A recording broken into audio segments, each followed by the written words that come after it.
Hi, I'm Barbara Ann. I'm the Chief Executive of Ashgate Hospice.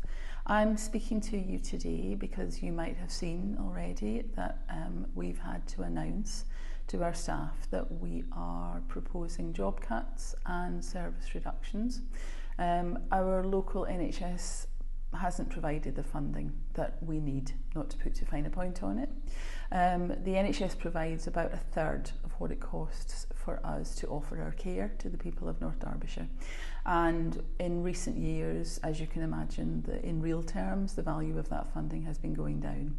And we've been able to bridge that gap with fundraising and retail and all the support that you offer us, and also by digging into the hospice's reserves. But it's actually just becoming increasingly impossible to bridge that gap now. Our reserves are at a critical level, and we just can't do it, even with all of the fundraising and retail income that we generate. And what we need now is for the local NHS to act. And so I'm here to ask for your support, because without the funding from the NHS, without increased funding, we won't be able to continue to provide the care that we do in the way that we do.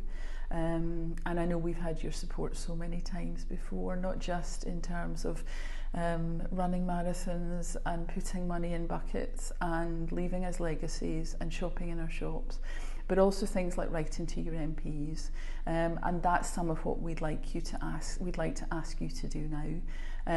We'd like you to write to the local NHS commissioners.